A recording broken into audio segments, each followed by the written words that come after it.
एक जो सैफ अली खान है बहुत ही कंट्रोवर्शियल फिगर है और बहुत बड़ी फैमिली से ताल्लुक़ रखते हैं। उनके फादर हिंदुस्तान के टॉप मोस्ट बैट्समैन थे, नवाब पटौदी, और बहुत बड़ी फैमिली से बिलोंग करते हैं।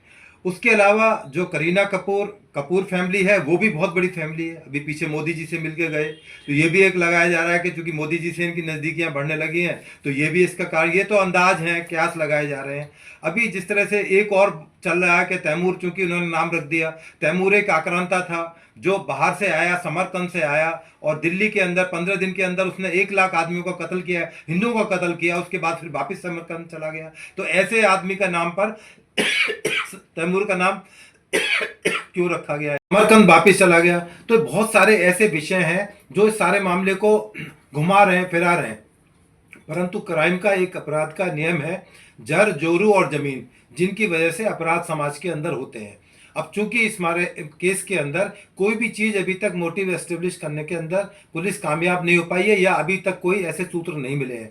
हालांकि जो सीसीटीवी फुटेज आ रही हैं जिनमें एक लड़का नंगे पैर जाता दिखाई दे रहा है, मुंह को उसने कवर्ड कर रखा है, तो हो सकता है यही आदमी हो जिसने अपराध किया हो। लौटते में वो भी संदिग्ध अवस्था में है। 56 मिनट उस फ्लैट के अंदर फ्लोर पर रहा, उस बिल्डिंग में रहा। जब वो लौट के आया तो उसमें जूते पहने हुए थे, उसकी शर्ट बदली हुई थी। ये भी बताया जा रहा है कि वारदात के बाद उसको एक जगह बंद कर दिया गया था, फिर वो खुलकर बाहर निकल कर कैसे आ गया। तो अभी ये मुंबई पुलिस के लिए एक बहुत बड़ी उलझी हुई गुत्थी है, जिसको सुलझाना मुंबई पुलिस की जिम्मेदारी है। और मुंबई पुलिस एक प्रोफेशनल फोर्स है, उन्होंने बड़े बड़े केसेस वर्कआउट किए हैं मुंबई के अंदर, बड़े बड़े डॉन, बड़े बड़े क्राइम्स को उन्होंने सॉर्ट आउट किया है, अपने बलिदान दिए पुलिस ऑफिसर्स के अंदर। आपने देखा होगा ताज होटल पर जिस तरह से अटैक हुआ। तो ये जो सैफ अली खान के लेकर जिस तरह से नए नए विवाद, नई नई किंवदंतियां आ रही हैं, किंवदंतियों से या हवा हवाई बातों से नहीं इन्वेस्टिगेशन होती, ये केवल सबूत के आधार पर होती है, एविडेंस के आधार पर होती है।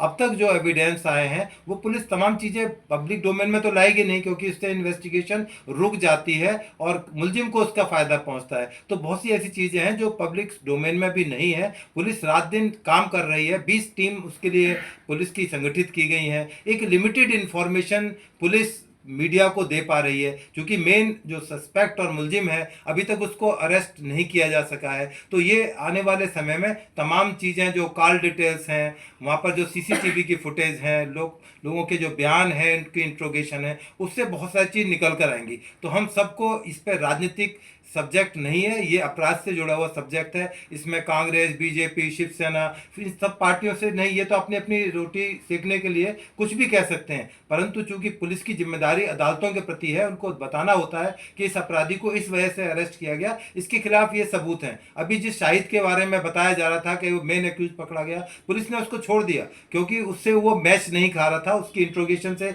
ये रिवील नहीं हो रहा था, इसका मतलब वो उसमें इन्वॉल्व नहीं था, तो उसको छोड़ दिया गया। तो इस तरह जो क्यास लगाए जा रहे हैं वो गलत है। अभी हमें और इंतजार करना चाहिए। जैसा आपने देखा सुशांत राजपूत केस में मुंबई पुलिस ने बेहतरीन इन्वेस्टिगेशन की। रिया चक्रवर्ती को आज तक सीबीआई मर्डर में फ्रेम नहीं कर पाई, ठीक है, उसको छोटे मोटे ड्रग्स के केस में उन्होंने उठा के बंद कर दिया, उसकी बेल हो गई। तो ये थोड़ा सा हम सभी को, सोशल मीडिया को, जो टेलीविजन मीडिया है, प्रिंट मीडिया है, या जो राजनीतिक लोग हैं, थोड़ा इंतजार करना चाहिए। पुलिस की कैपेबिलिटी में, आपके देश की पुलिस है, आपके स्टेट की पुलिस है, उनकी कैपेबिलिटी में आपको विश्वास रखना चाहिए, हमारी अदालतों को विश्वास रखना चाहिए, तो तभी ये सिस्टम चल पाएगा। अदरवाइज जिस तरह से किसी से भी नाम कनेक्ट कर देना, लॉरेंस बिश्नोई से, फला गैंग से, तो ये कहना प्रीमेच्योर है। अभी इसके लिए हम सबको इंतजार करने की जरूरत है। आने वाले टाइम में जरूर इस मामले के अंदर पुलिस किसी नतीजे पर पहुंचेगी और आप हम सबकी जानकारियों में चीजें लाई जाएंगी।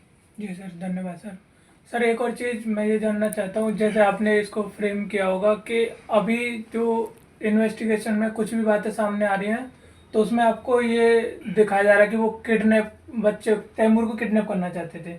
तो आपको इसमें क्या लगता है कि वो तैमूर को किडनैप करना चाहते थे, डायरेक्ट सैफ पे हमला करना अभी चाहते थे? कोई भी मोटिव एस्टेब्लिश नहीं हुआ है। तैमूर को किडनैप करके वो कहाँ ले जाता, क्या कैसे वो भागता, क्या वो ले कर पाता नहीं कर पाता, कौन लोगों ने उसका दरवाज़ा खोला, चूंकि फ्रेंडली एंट्री हुई है, उसको एंट्री में कोई मुशक्क़त नहीं करनी पड़ी, धक्का मुक्की नहीं पड़नी, दरवाज़ा नहीं तोड़ना पड़ा। तो बहुत सारे अनसुलझे सवाल हैं जिनका जवाब मुंबई पुलिस को देना है और जल्दी ही जवाब दिया जाएगा। अब वो किडनैप करने के तो और भी बहुत जगह हो सकते हैं, जब वो ट्रैवल कर रहे होते हैं या जा रहे होते हैं, और यदि बहुत बड़े गैंग से कनेक्ट होता तो वो चक्कू वक्कू से अटैक नहीं करता, वो तो फायर आर्म्स का इस्तेमाल करता, जैसे बाबा सिद्दीकी के या सलमान खान के मामले के ग्लॉक पिस्टल होती है उसका इस्तेमाल किया गया, टर्किश मेड पिस्टल का इस्तेमाल किया गया जो कि 10-10 लाख रुपए की पिस्टल है। तो इस मामले में ऐसा कुछ नहीं है। तो हो सकता है कि वो कहते हैं ना, खोदा पहाड़ निकली चुहिया, तो हो सकता है इसमें कुछ भी ना निकल के आए, टटपूंजे टाइप का एक क्रिमिनल निकल के आ जाए। तो let us wait for the